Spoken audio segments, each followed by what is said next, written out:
నమస్కారం. కథను వినబోయే శ్రోతలకు చందమామ కథలు బై ఆర్కే స్వాగతం. మీకు ఈ కథ నచ్చితే లైక్ చేయండి, బంధుమిత్రులతో షేర్ చేయండి, సబ్స్క్రైబ్ చేసి గంట సింబల్లోకి ఆల్ నొక్కడం కూడా మర్చిపోకండి. ఇలా చేయడం వల్ల నేను పెట్టబోయే తదుపరి వీడియోలన్నీ కూడా మీరు చూసి ఆనందించవచ్చు. మీ సూచనలు తప్పక కామెంట్ల రూపంలో తెలపండి.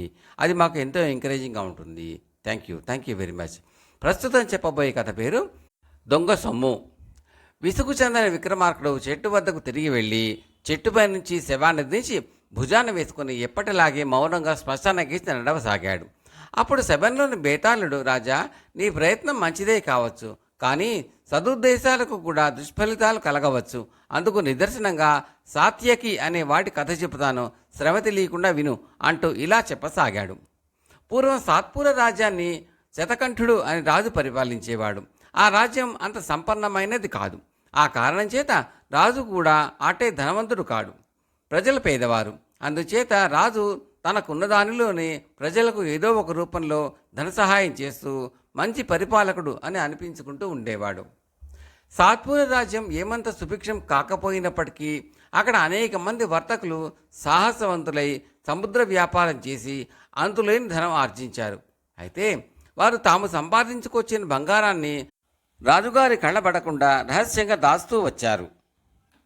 అందుచేత వర్తకులు సంపాదించే కోట్లాది ధనం రాజుగారికి అందలేదు. దానితో దేశానికి దారిద్ర్యం తేరే అవకాశం లేకుండా పోయింది. వర్తకులు చేస్తున్న ఈ దుర్మార్గం కర్ణాకర్ణిగా రాజుగారికి తెలియవచ్చింది. వర్తకులందరూ తమ తమ ఆస్తి వివరాలను అన్నిటినీ తనకు తెలియజేయాలని, అంతకు మించి ఎవరి వద్దనైనా ఉంటే తాను తీసేసుకుంటానని రాజు ప్రకటన చేశాడు. వర్తకులందరూ తమ తమ ఆస్తి వివరాలను రాజుకు తెలిపారు. అనేక సంవత్సరాలుగా వారి ఆస్తులలో చెప్పుకోదగిన ఎదుగు బొదుగు లేదు. మీరంతా సముద్ర వ్యాపారాలు సాగిస్తున్నారు కదా, లాభాలు ఏమీ రావటం లేదా అని రాజు వారిని అడిగాడు. మహారాజా, లాభాలు వచ్చే మాట నిజమే, కానీ అవి దక్కవు. పడవలు మునిగిపోతాయి, సముద్రపు దొంగలు సరుకు దోస్తారు, కళాసులు తిరగబడతారు. ఒక్కొక్కసారి సరుకునంతా నష్టానికే అమ్ముకోవలసి వస్తుంది. మా కష్టాలు ఎవరితో చెప్పుకోము అన్నారు వర్తకులు. వాళ్ళు అబద్ధం ఆడుతున్నారని రాజుకు తెలుసు, కానీ వాళ్ళు రహస్యంగా దాచిన బంగారాన్ని పట్టుకోవటానికి రాజు చేసిన ప్రయత్నాలన్నీ విఫలమయ్యాయి. రాజుగారి వేగుల వాళ్ళు ఆ బంగారం ఆచూకీ తీయలేకపోయారు. సాత్పుర దేశంలోనే సాత్యకి అనే మనిషి ఉండేవాడు. అతను సామాన్యమైన వ్యక్తే, కానీ అపారమైన తెలివితేటలు గలవాడు. వర్తకులు బంగారం దాచటము, దాన్ని ఆచూకీ తెలుసుకోవాలని ప్రయత్నించి రాజుగారు విఫలుడు కావటము అతను చూస్తూనే ఉన్నాడు.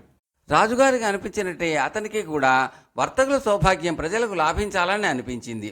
అందుచేత సాత్యకి చిల్లర వ్యాపారస్తుడలే నటిస్తూ వర్తకులకు జీతము భత్యము లేని సేవలు చేసి పెడుతూ వారి అభిమానాన్ని సంపాదించాడు. ఆ తర్వాత వారి వారి రహస్యాలు పసిగట్టడము, వారు తమలో తాము మాట్లాడుకునేటప్పుడు ఉపయోగించే సంకేతాలు అర్థం చేసుకోవటము అతనికి ఏమంత కష్టం కాలేదు. అటు తర్వాత సాత్యకి ఒక్కొక్క వర్తకుడి నిధిని కొల్లగొట్టసాగాడు. వర్తకులు ఎంతో తెలివిగా ఎక్కడెక్కడో పాతిపెట్టిన బంగారం మాయమవుతూ వచ్చింది. దొంగ ఎవరో తెలియలేదు. ఆ బంగారం రాజుగారికి తెలియకుండా దాచింది కావటం చేత రాజుగారి దగ్గరకు పోయి దొంగతనాల గురించి ఫిర్యాదు చేయటానికి లేదు. సాత్యకి తాను దొంగిలించిన బంగారాన్ని ఉంచుకోలేదు. దాన్ని అతను ప్రజలలో పంచిపెడుతూ వచ్చాడు. మారువేషాలు వేసుకుని పగటిపూట పేద సాధలకు ఇచ్చేవాడు, రాత్రిపూట ఇళ్ల కిటికీలోంచి పారేసేవాడు. అయితే ఈ రహస్యం ఎంతో కాలం దాగలేదు. కటిక దరిద్రుల వద్ద కూడా బంగారం ఉంటే ఆ రహస్యం ఎలా దాగుతుంది? బంగారం దగ్గర ఉన్న వాళ్ళనందరినీ తన వద్దకు తీసుకురమ్మని రాజుగారు తన భటులను నియోగించాడు. తమకు ఎవరో ఇచ్చినట్టు చెప్పారు వాళ్ళంతాను. వర్తకులు దాచిన బంగారాన్ని ఎవరో దొంగిలించినట్టు ప్రజలకు పంచుతున్నట్టు రాజుగారు ఊహించి ఆ పని చేస్తున్న వాళ్లను మెచ్చుకున్నాడు. బంగారాన్ని రహస్యంగా పాతేస్తే కనుక్కోవడం కష్టం, కానీ దాన్ని ప్రజలకు పంచే వాళ్ళను పట్టుకోవడం చాలా తేలిక. రాజభటులకు సాత్యకి త్వరలోనే దొరికిపోయాడు. దొంగతనం చేసిన నేరానికి విచారణ జరిపి సాత్యకి రాజుగారు కారాగృహ శిక్ష విధించాడు.